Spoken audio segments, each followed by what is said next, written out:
ನಮಸ್ಕಾರ. Smart screen YouTube ಚಾನಲ್ಗೆ ಸ್ವಾಗತ. ನಾನು ಶ್ವೇತಾ ಕಲಖನಿ.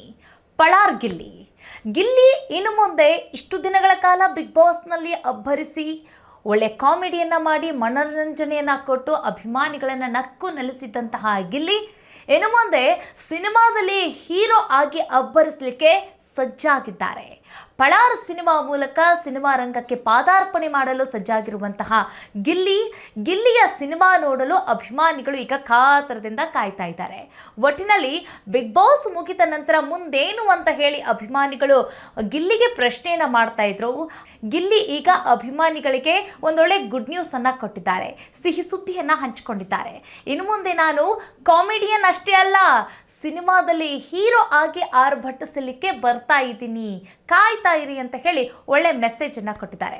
ಅಷ್ಟಕ್ಕೂ ಈ ಪಳಾರ್ ಗಿಲ್ಲಿಯ ಅಬ್ಬರ ಹೇಗಿದೆ, ಸಿನಿಮಾ ಯಾವಾಗಲಿಂದ ಶೂಟಿಂಗ್ ಶುರುವಾಗಲಿದೆ, ಸಿನಿಮಾದಲ್ಲಿ ಕತೆ ಯಾವ ರೀತಿಯಾಗಿ ಇರಲಿದೆ, ಯಾರು ನಿರ್ದೇಶನ ಮಾಡ್ತಾ ಇದ್ದಾರೆ, ಯಾವ ಬ್ಯಾನರ್ ಮೂಲಕ ಲಾಂಚ್ ಆಗ್ತಾ ಇದ್ದಾರೆ, ಮತ್ತೆ ಹೀರೋಯಿನ್ ಎಲ್ಲರೂ ಕೂಡ ಕ್ಯೂರಿಯಾಸಿಟಿಯಿಂದ ಕಾದು ನೋಡ್ತಾ ಇರೋದು ಯಾರನ್ನ ಅಂತಂದ್ರೆ ಹೀರೋಯಿನ್ ಯಾರಾಗಲಿದ್ದಾರೆ.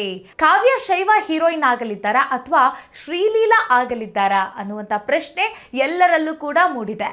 ಬನ್ನಿ ಹಾಕಿದ್ರೆ ಪಳಾರ್ ಗಿಲ್ಲಿಯ ಸಿನಿಮಾ ಕುರಿತಾಗಿ ಇವತ್ತಿನ ವಿಡಿಯೋದಲ್ಲಿ ಮಾತಾಡ್ತಾ ಹೋಗೋಣ. ವಿಡಿಯೋನ ಅಂತ್ಯದವರೆಗೂ ನೋಡಿ. ವಿಡಿಯೋ ಇಷ್ಟ ಆಗಿದ್ರೆ ಲೈಕ್, ಶೇರ್, ಕಾಮೆಂಟ್, ಸಬ್ಸ್ಕ್ರೈಬ್ ಮಾಡೋದನ್ನ ಮರಿಬೇಡಿ. ವೀಕ್ಷಕರೇ, ಸಾಮಾನ್ಯ ಯುವಕ ಜಗಲಿ ಮುಂದೆ ಕನಸು ಕಾಣ್ತಾ ಇದ್ದಂತಹ ಆ ಯುವಕ ಇವತ್ತು ಸಿನಿಮಾ ಕ್ಷೇತ್ರಕ್ಕೆ ಹೀರೋ ಆಗಿ ನಾಯಕ ನಟನಾಗಿ ಪಾದಾರ್ಪಣೆ ಮಾಡ್ತಾ ಇದ್ದಾರೆ ಅಂತಂದರೆ ಇದೊಂದು ಸಾಮಾನ್ಯ ಮಾತು ಅಲ್ವೇ ಅಲ್ಲ.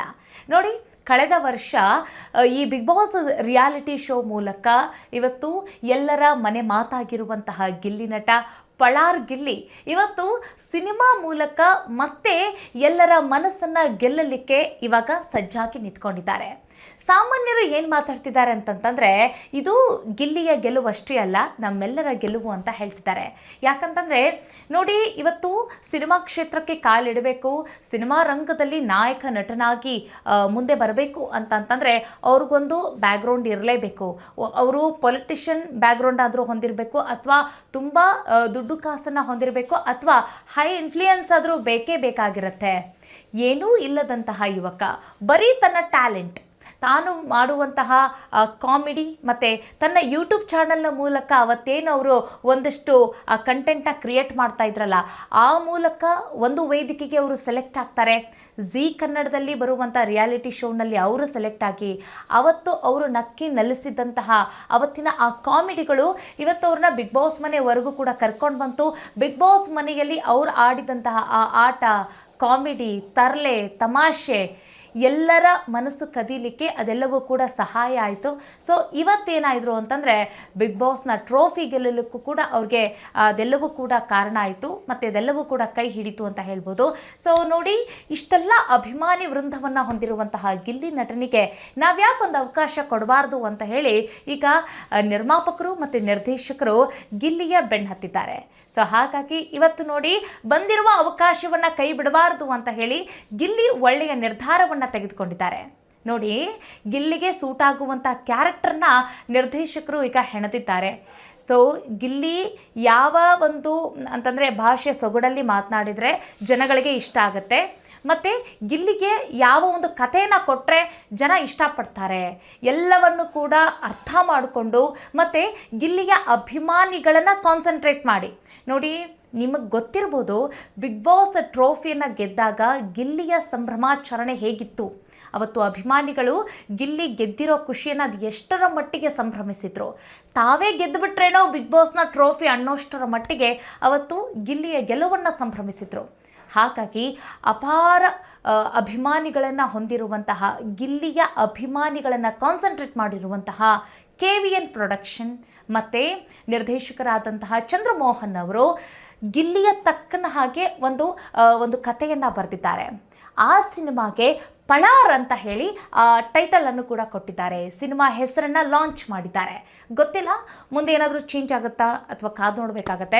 ಒಟ್ಟಿನಲ್ಲಿ ಈ ಪಳಾರ್ ಅನ್ನೋ ಈ ಹೆಸರು ಹೆಂಗೆ ಬಂತು ಅಂತಂದರೆ ಗಿಲ್ಲಿ ತಾನಾಗೆ ಇಟ್ಕೊಂಡಿರುವಂಥ ಹೆಸರು ಅದು. ಅಂತಂದರೆ ಬಿಗ್ ಬಾಸ್ ಹೇಳಿರ್ತಾರೆ ನಿಮಗೆ ಪೆಟ್ ನೇಮ್ ಅಂತ ಹೇಳಿ ಏನು ಕರಿಬೇಕು, ಯಾವ ಹೆಸರಿನಿಂದ ಕೂಗಬೇಕು ಅಂತಂದರೆ ನಿಮ್ಮ ಹೆಸರಲ್ಲದೆ ಇನ್ನೊಂದು ಹೆಸರನ್ನು ಏನಂತ ಕರಿಬೇಕು ಅಂತ ಹೇಳಿ ಕೇಳಿದಾಗ ಎಲ್ಲರೂ ಅವ್ರವ್ರದ್ದೇ ಆದಂತಹ ಹೆಸರುಗಳನ್ನು ಕೊಟ್ಟರು. ಅಂತಂದರೆ ರಕ್ಷಿತಾ ಶೆಟ್ಟಿ ಪಟಾಕಿ ಅಂತ ಕೊಟ್ಟರು, ಇನ್ನೊಂದು ಕಡೆಗೆ ರಘು ಕ್ಯಾಪ್ಟನ್ ಅಂತ ಕೊಟ್ಟರು.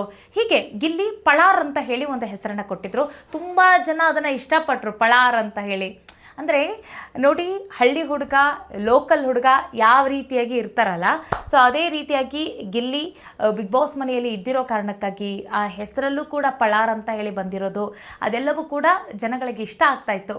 ಎಷ್ಟಾಗುತ್ತಷ್ಟು ಗಿಲ್ಲಿ ಆ ಮನೆಯಲ್ಲಿ ಜೀವಿಸಿದ್ದಾರೆ ಅನ್ನೋದಕ್ಕೆ. ಸೊ ಅದೆಲ್ಲವೂ ಕೂಡ ವರ್ಕ್ ಆಯ್ತಲ್ವಾ ಪಳಾರ್ ಅನ್ನೋ ಹೆಸರು. ಸೊ ಅದನ್ನೇ ಏನು ಮಾಡೋಣ, ಸಿನಿಮಾದ ಹೆಸರನ್ನಾಗಿ ಕನ್ವರ್ಟ್ ಮಾಡೋಣ, ಸಿನಿಮಾ ಹೆಸರನ್ನು ಅದನ್ನೇ ಇಡೋಣ ಅಂತ ಹೇಳಿ ಈಗ ನಿರ್ಮಾಪಕರು ಮತ್ತು ನಿರ್ದೇಶಕರು ಅದನ್ನು ಪ್ಲ್ಯಾನ್ ಮಾಡಿ ಪಳಾರ್ ಅನ್ನೋ ಹೆಸರನ್ನು ಸೆಲೆಕ್ಟ್ ಮಾಡಿದ್ದಾರೆ. ಸೊ ಇದು ನಿಮಗೆ ಎಷ್ಟು ಇಷ್ಟ ಆಯಿತು ಅನ್ನೋದನ್ನು ಕಾಮೆಂಟ್ ಮಾಡಿ.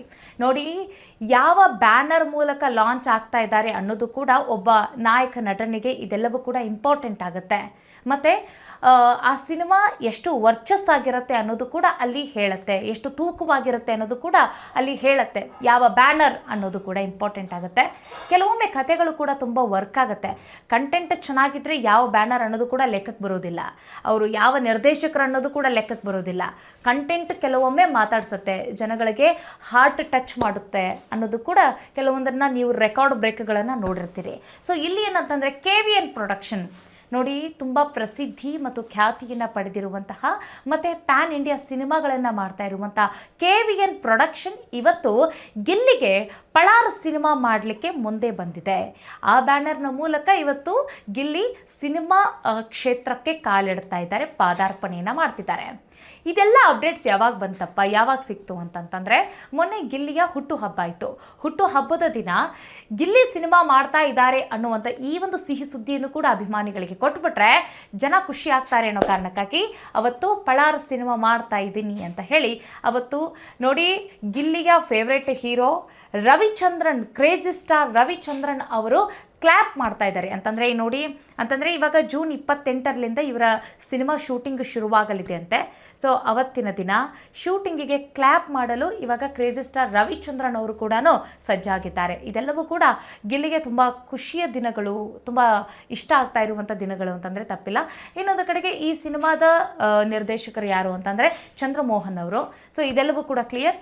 ಇನ್ನು ಉಳಿದಿರುವಂಥ ವಿಚಾರ ಯಾವುದು ಅಂತಂದರೆ ಈ ಸಿನಿಮಾದ ಹೀರೋಯಿನ್ ಯಾರು, ಗಿಲ್ಲಿಗೆ ಸೆಟ್ ಆಗುವಂತಹ ಮತ್ತು ಗಿಲ್ಲಿಯ ಆ ಒಂದು ಡೈಲಾಗ್ ಡೆಲಿವರಿಗಾಗಿರಲಿ ಅಥವಾ ಗಿಲ್ಲಿಯ ಜೊತೆಗೆ ನಿಲ್ಲುವಂತಹ ಹುಡುಗಿ ಮತ್ತು ಗಿಲ್ಲಿಗೆ ಕೌಂಟ್ರ್ ಕೊಡಬೇಕು ಅಷ್ಟೇ. ನೋಡಿ, ಸ್ಕ್ರೀನ್ನಲ್ಲಿ ಗಿಲ್ಲಿ ಜೊತೆಗೆ ಪಕ್ಕಕ್ಕೆ ನಿಂತ್ಕೊಳ್ಳಿಕ್ಕೆ ಯಾರು ಕೇಪಬಲ್ ಅನ್ನೋದನ್ನು ನಾವು ನೋಡಿದ್ರೆ ಕಾವ್ಯ ಶೈವ ಹೀರೋಯಿನ್ ಆಗಬೇಕು ಅಂತ ಹೇಳಿ ಎಲ್ಲರೂ ಕೂಡ ಕಾತರದಲ್ಲಿದ್ದಾರೆ. ಕಾದು ನೋಡಬೇಕು. ಯಾಕಂತಂದರೆ ಕಾವ್ಯ ಶೈವನೇ ಹೀರೋಯಿನ್ ಅಂತ ಹೇಳಿ ಪ್ರೊಡಕ್ಷನ್ನವರು ಯಾರೂ ಬಿಟ್ಕೊಡ್ತಾ ಇಲ್ಲ ಆ ಹೆಸರನ್ನು. ಬಟ್ ಏನಂತಂದರೆ ಶ್ರೀಲೀಲಾ ಅವರ ಹೆಸರು ಕೂಡ ತಳಕ್ಕೆ ಹಾಕ್ಕೊಳ್ತಾ ಇದೆ. ಸೊ ಕಾದು ನೋಡಬೇಕಾಗತ್ತೆ ಯಾರು ಹೀರೋಯಿನ್ ಆಗ್ತಾರೆ ಅನ್ನೋದನ್ನು ನಾವು ಕಾದು ನೋಡೋಣ ಅಂತ ಹೇಳ್ತಾ ನೋಡಿ, ಒಟ್ಟಿನಲ್ಲಿ ಸಾಮಾನ್ಯ ಯುವಕ, ಬಡ ಹುಡುಗ ಮತ್ತು ಹಳ್ಳಿಯಲ್ಲಿ ಇದ್ಕೊಂಡು ಕನಸು ಕಾಣ್ತಾ ಇದ್ದಂಥ ಹುಡುಗ ಇವತ್ತು ಈ ಬೆಂಗಳೂರು ಅನ್ನೋ ದುನಿಯಾದಲ್ಲಿ ಈ ಸಿನಿಮಾ ಮೂಲಕ ನಾಯಕ ನಟನಾಗಿ ಇವತ್ತು ಜನಗಳ ಮುಂದೆ ಬರ್ತಾ ಇದ್ದಾರೆ ಅಂತಂತಂದರೆ ಇದು ಚಿಕ್ಕ ಮಾತಂತ ಹೇಳಿ ಯಾರಿಗೂ ಒಪ್ಕೊಳ್ಳೋಕ್ಕಾಗಂಗಿಲ್ಲ. ಇದೊಂದು ದೊಡ್ಡ ಸಾಧನೆಯೇ ಸರಿ. ನಿಮ್ಮ ಅಭಿಪ್ರಾಯ ಏನು? ಪಳಾರ್ ಸಿನಿಮಾ ಮೂಲಕ ಗಿಲ್ಲಿಯ ಆರ್ಭಟ ಹೇಗಿರುತ್ತೆ ಇನ್ನು ಮುಂದೆ? ಗಿಲ್ಲಿಯ ಪಳಾರ್ ಸಿನಿಮಾನ ನೀವೆಷ್ಟು ಜನ ಕಾದು ನೋಡಲಿಕ್ಕೆ ಇವತ್ತು ಕಾಯ್ತಾ ಇದ್ದೀರಿ? ಅದೆಲ್ಲದರ ಬಗ್ಗೆ ಕೂಡ ಕಾಮೆಂಟ್ ಮಾಡೋದನ್ನು ಮರಿಬೇಡಿ. ಸಿಗೋಣ ಮುಂದಿನ ವಿಡಿಯೋದಲ್ಲಿ. ನಮಸ್ಕಾರ.